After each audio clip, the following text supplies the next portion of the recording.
Advantage Assam 2.0 প্ৰস্তুতি বৰ্তমান পূৰ্ণ পৰ্যায়ত চলি আছে।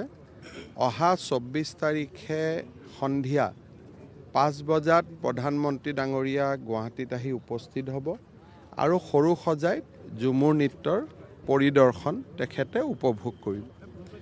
25 তাৰিখে ৰাতিপুৱা 10 বজাত আৰু 24 তাৰিখে ঝুমুৰ নৃত্য শেষ কৰি নিশাই তেওঁ প্ৰদৰ্শনীখন চাব আহিব। প্ৰধানমন্ত্ৰী ডাঙৰীয়াই বিচাৰিছে যে প্ৰদৰ্শনীখনত তেওঁ অলপ কিছু সময় বেছি থাকিব, সেইবাবে পিছদিনালৈকে অপেক্ষা নকৰি ঝুমুৰ শেষ কৰি তেওঁ পুনৰ খানাপাৰালৈকে আহিব আৰু অলপ সময় দি পেলাই আধা ঘণ্টা 45 মিনিট সময় দি তেখেতে প্ৰদৰ্শনীখন চাব। তাৰপিছত নিশা তেওঁ বিশ্ৰাম ল'ব আৰু পিছদিনাখন দিনৰ 10 বজাত এডভান্টেজ অসমৰ যিখন উদ্বোধনী সেই উদ্বোধনী সভাত তেওঁ অংশ ল'ব আৰু 12 বজাত তেখেত গুৱাহাটীৰ পৰা উভতিব।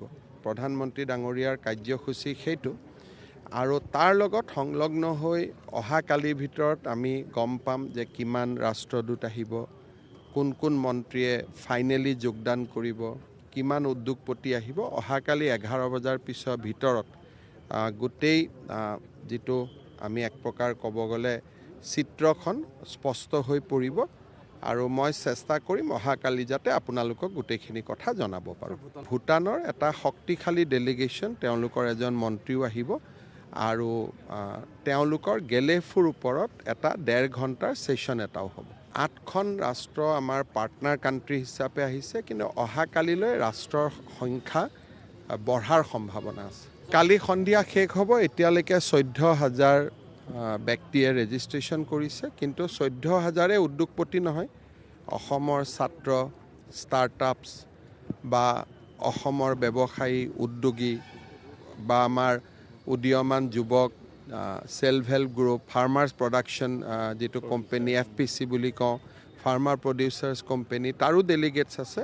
কিন্তু একজেক্ট অসমৰ বাহিৰৰ পৰা কিমানে ৰেজিষ্ট্ৰেশ্যন কৰিছে এইটো অহাকালি গধূলি আমি ক'ব পাৰিম। কেইবাখনো বিশ্ববিদ্যালয় আহিব। বিশ্ববিদ্যালয় বুলি কওঁতে এনেকুৱা বিশ্ববিদ্যালয়ো নহয় যে আজিম প্ৰেমজীয়ে অসমত বিশ্ববিদ্যালয় খুলিব। আমাৰ হেল্থত হস্পিটেল আহিব, মেদান্ত লীলাৱতীৰ দৰে হস্পিটেল অহাৰ সম্ভাৱনা আছে।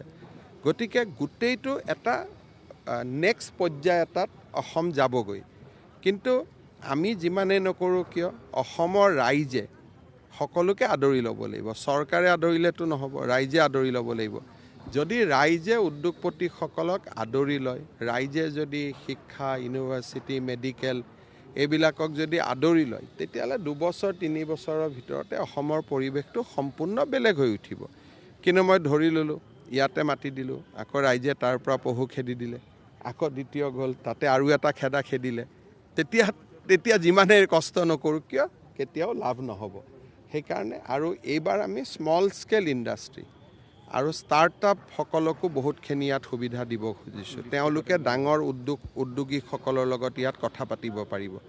আমি B2B এটা ছেশ্যন কৰিছোঁ, বিজনেছ টু বিজনেছ, তাৰমানে ডাঙৰ উদ্যোগপতি আৰু ক্ষুদ্ৰ উদ্যোগপতিসকলৰ মাজত ইয়াত আলোচনা হ'ব। তেওঁলোকে কিনা বেচাও কৰিব পাৰিব। গতিকে সুবিধা বহুতখিনি থাকিব। এতিয়া দেখা যাওক, এডভান্টেজ অসমখনটো ভাল কৰি হৈ যাব আৰু এটা আমি নভবাতকৈ বেছি ভাল মানুহে ভাল বিনিয়োগৰ কথাও ক'ব। কিন্তু বিনিয়োগৰ পৰৱৰ্তী পৰিৱেশটোত আমি কেনেকৈ বিনিয়োগৰ পৰিৱেশ এটা তেওঁলোকক নিৰ্মাণ কৰি দিব পাৰোঁ, সেইটো এটা চিন্তনীয় বা সেইটো এটা প্ৰত্যাহ্বানমূলক কাম হৈ ৰ'ব।